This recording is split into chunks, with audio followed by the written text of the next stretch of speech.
Okay, for this project, we're using the XFLR5 software. I got version 6.47, which is a little bit different than what we saw in the tutorial video that was posted in web courses. What I'm going to do is I have a Clark Y DAT file that I got, and we'll load that up. We can have the wing in plain design. You can design a wing here.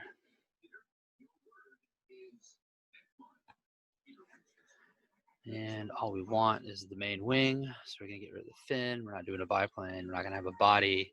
It's the main wing. And over here we can define the wing like we did in the tutorial. We did 2 meters on the y-axis.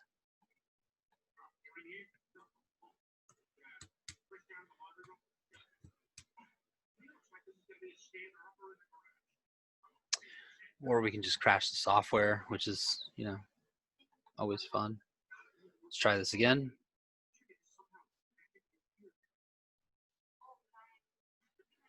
So we can open, and we got our Clark Y DAT file. Open that up, and then we can wing it plain design, plain, and oops.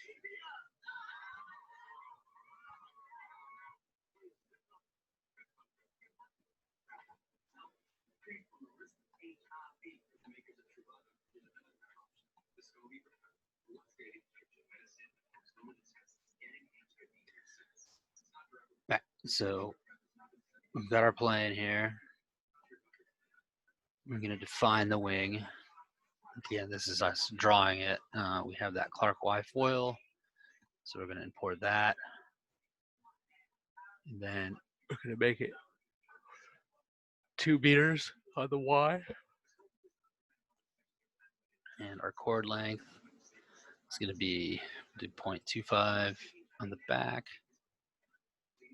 We do 0.25 in the front and make it square. And then we have our dihedral, which makes the wings more V-shaped, which can be fun. Really want to get crazy with it. But we're not going to do that.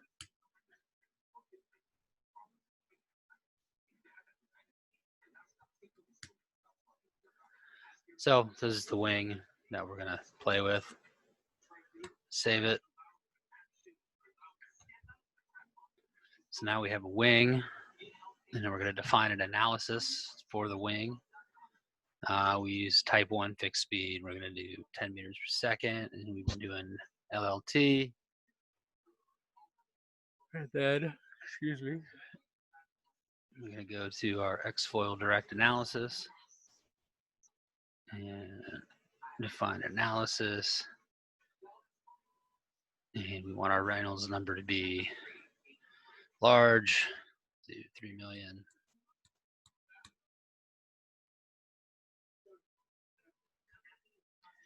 And we're going to run a sequence between -5 and 20 degrees, changing at 1 degree angle, and then we will analyze it.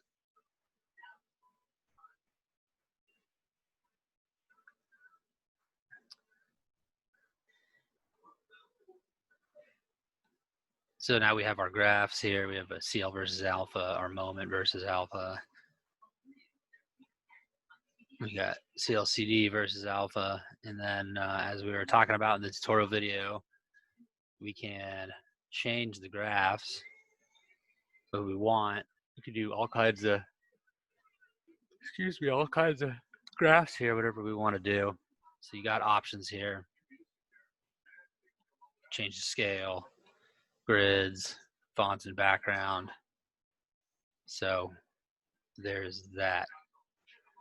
And then, we just change the aspect ratio as we go, which is your chord length and your wing area. And that's really it. There was the Oh no, there was the one that we did earlier. Oh Christ, I wish I could remember how to do it. Hang on. Forgot about the direct foil design, which this one's kind of cool because you can drag it and move it if you want, and then there's also you can load preset NACA foils, which we talked about. So you just pick 2415 and say we want 1,000 panels. Now we have another wing in there, and you can make the other ones go away just by unselecting them.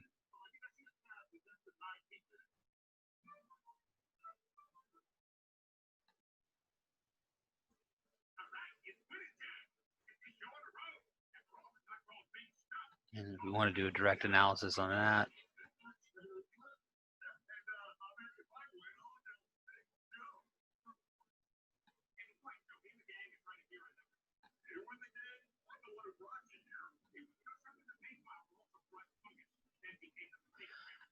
do a range of Reynolds numbers if we wanted to. Do 1 million to 3 million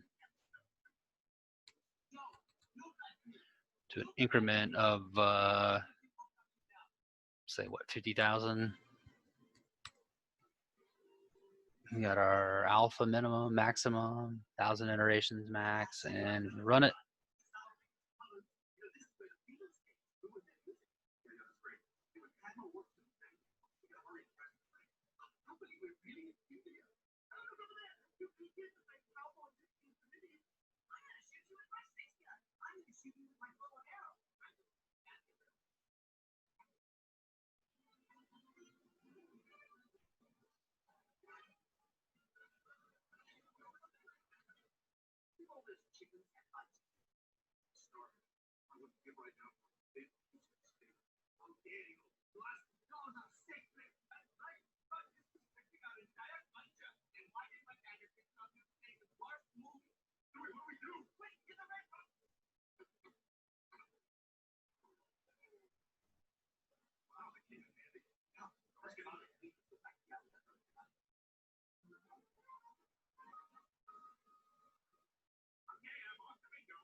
All right, so our analysis is completed, and we can see on these graphs here, as the Reynolds number changes, we get different plots as it comes across the airfoil there.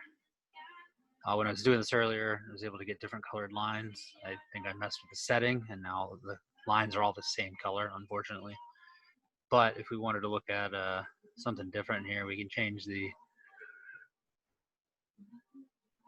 variables that are in here. Do CP versus CL versus CP minimum. We get a different graph. Let's look at graph, define.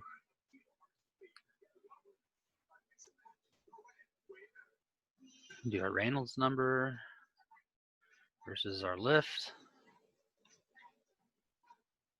Pretty standard there, right? It's kind of what you'd expect. So, but yeah, that's the XFLR5 software we used for analyzing on this project. So, thank you very much. Have a good one.